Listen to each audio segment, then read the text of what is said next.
Every American keeping an eye on federal oversight needs to see this Senate exchange. Senator Chris Van Hollen pressed Treasury Secretary Scott Bessent over a $500 million foreign transaction. Listen to the Secretary's direct response. Through his company, invested $500 million in World Liberty Financial just before the president was inaugurated. No, you contest that. I'm unaware of that. You're not aware of that? I'm not aware of that. I dispute your linkages. Are you aware of the other transaction I mentioned?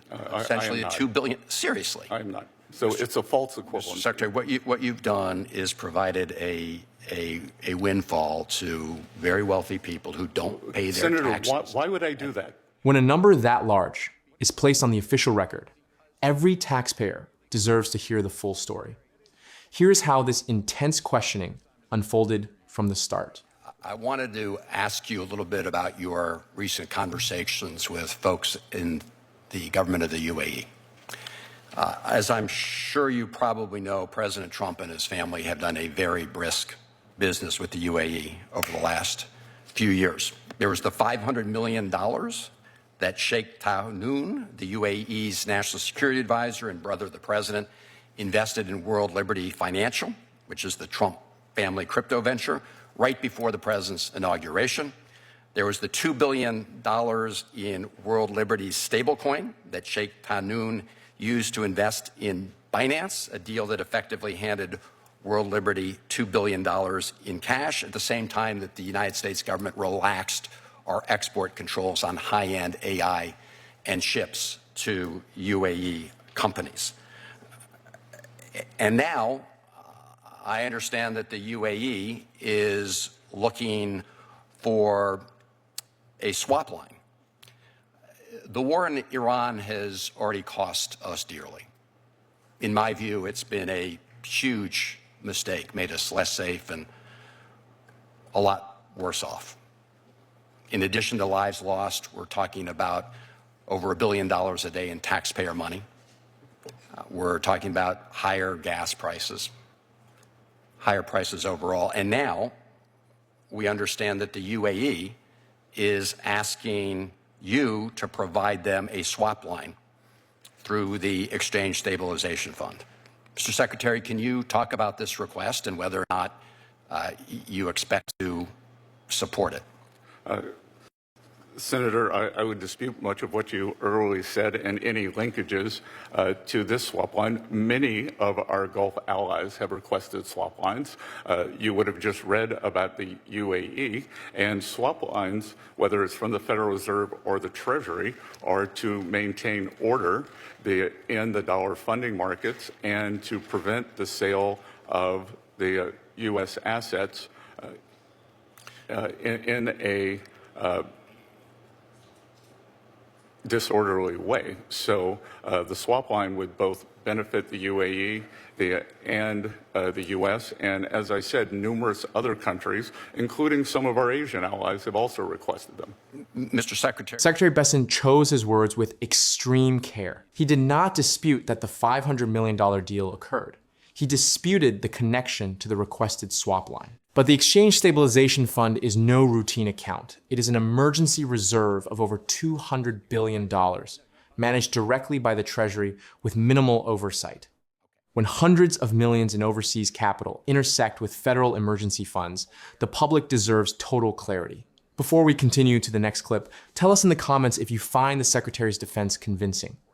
Watch how the questioning turns directly to the money. Secretary, you said you disputed some of the facts that I presented. Do you dispute the fact that Sheikh Tahnoon, through his company, invested $500 million in World Liberty Financial just before the president was inaugurated? No, you contest that. I'm unaware of that. You're not aware of that? I'm not aware of that. Okay.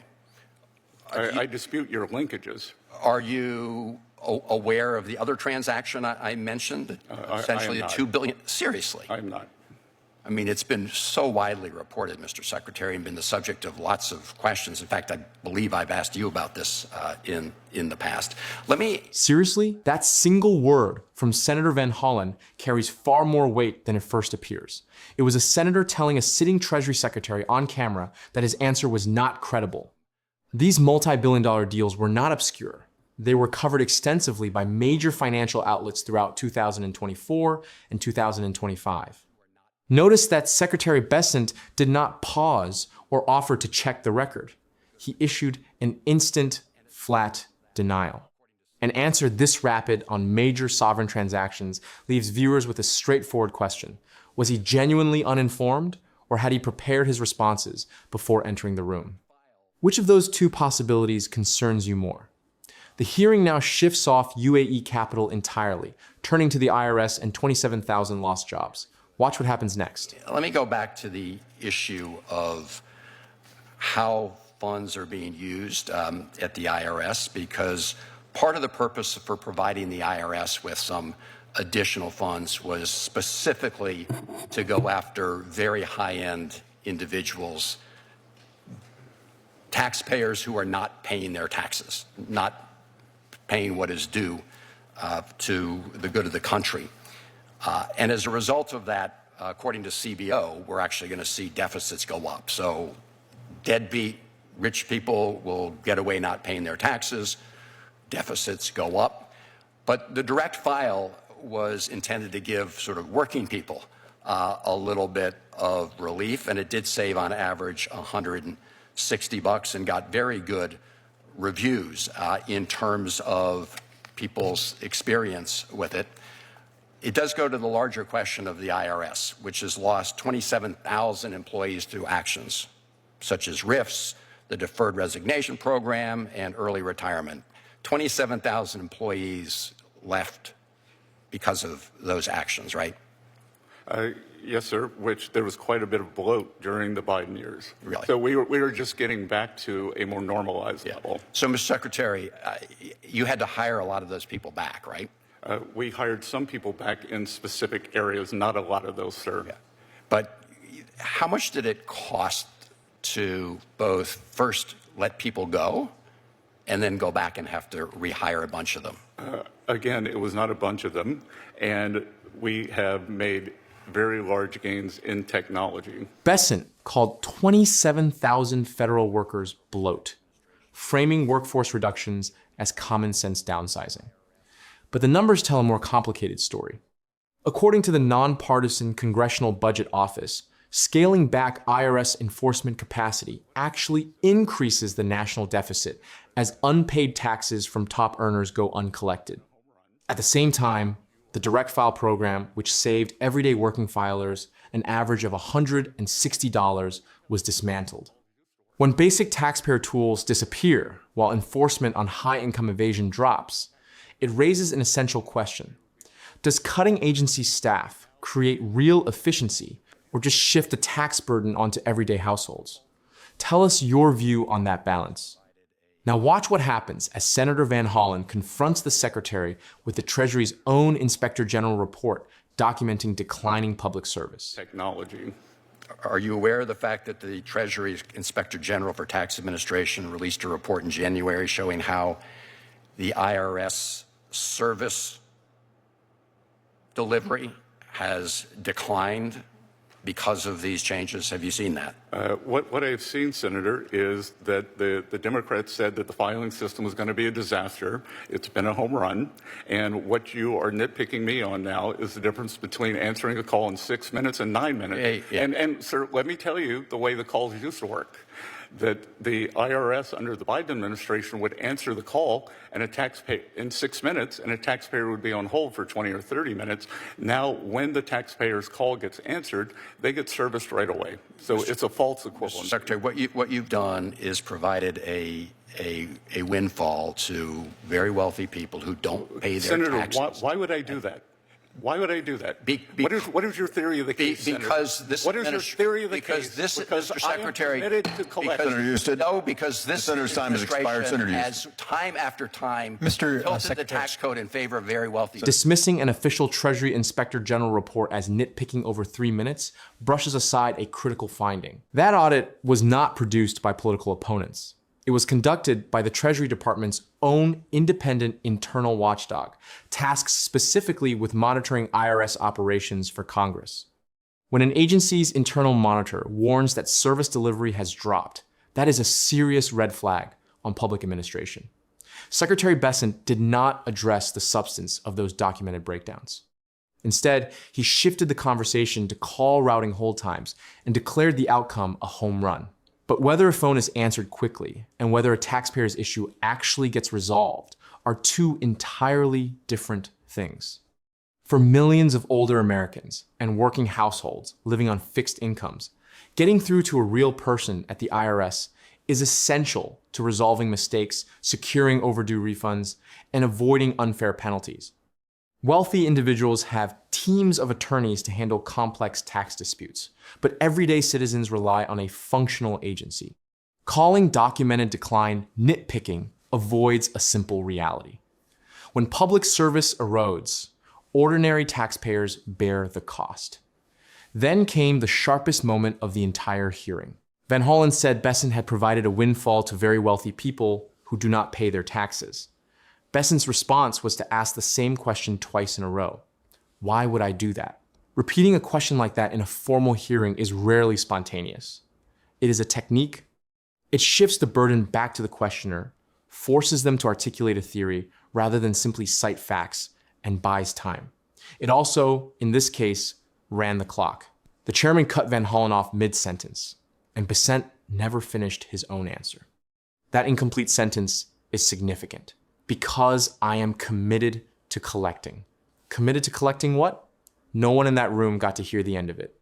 The chairman intervened before Bessent could complete his own defense, which means the public record contains an unfinished claim by the Treasury Secretary on one of the most consequential questions of the hearing. Van Hollen got in one final line as his time expired, that this administration has time after time tilted the tax code in favor of very wealthy people. It was a familiar argument, but one that underscored the central political divide in the room. But the context in which it landed matters enormously. Looking at the full scope of this hearing, it opened with questions about a $500 million foreign investment in the president's crypto venture. It moved to a $2 billion follow-on transaction tied to a relaxation of export controls on AI and chips. It then turned to a government agency that lost 27,000 workers, reduced its enforcement capacity against high-income tax evaders, eliminated a free filing tool used by working people, and is now running slower service according to its own internal watchdog. Each of these issues leads back to a fundamental question. How are federal resources and priorities being allocated? That is not a partisan question. It is a structural one.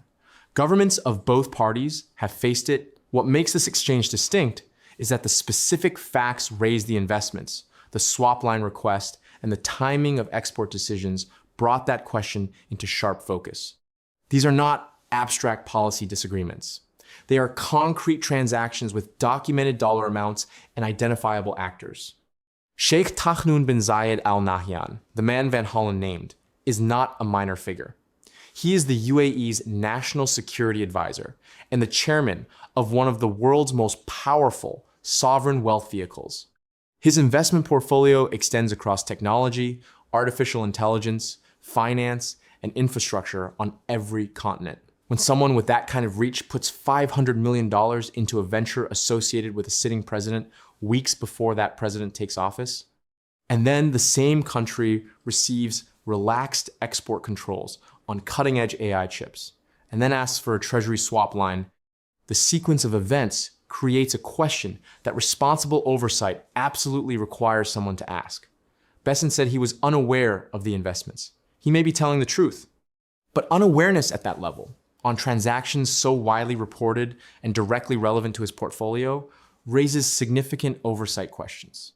The Treasury Secretary sits at the center of a vast intelligence and financial monitoring apparatus. The department's own Office of Foreign Assets Control tracks international financial flows. The Financial Crimes Enforcement Network processes millions of transaction reports. The idea that a $500 million investment in a presidential family venture by a foreign national security figure would not surface in briefings to the Treasury Secretary points to serious gaps in how critical intelligence reaches cabinet leadership. Or it did surface, and the answer Bessent gave was the answer he chose to give. There is no way to know which from this transcript alone. And that uncertainty is precisely why this hearing matters. The American oversight system depends on witnesses before Congress providing complete and accurate testimony. When a witness says, "I am not aware," to a question this significant, the burden falls on the institution to verify whether that is true and what it means either way. The IRS thread is equally serious, and in some ways more immediately personal. Most Americans will never be touched by a sovereign wealth fund deal or a Treasury swap line. But most Americans do file taxes. They do call the IRS when something goes wrong. They do depend on a functional enforcement system to ensure that their neighbors and fellow citizens, including the very wealthy ones, pay what they owe. When that system is weakened, the gap does not disappear. It gets filled by the people who can least afford to carry it.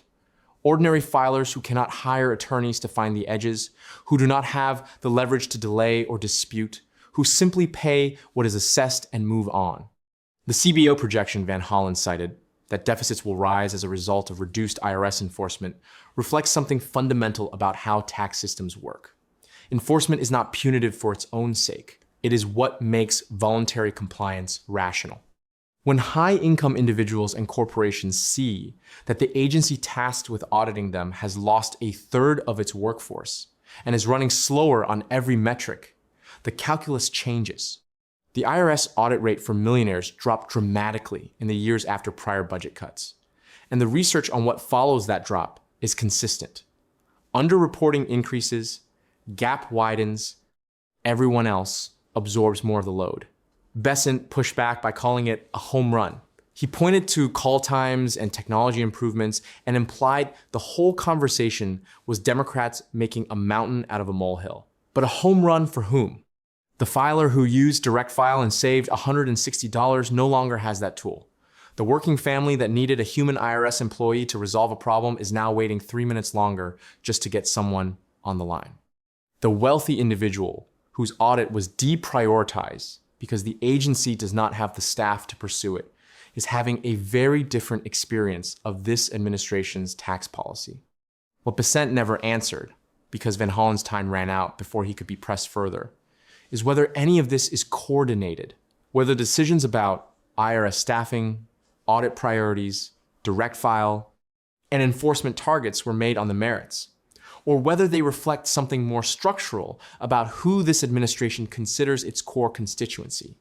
That question was hanging in the air when the chairman cut the microphone. It did not go away. This hearing will continue to matter beyond the room where it happened. Oversight hearings at this level create a public record. Statements made under oath can be returned to.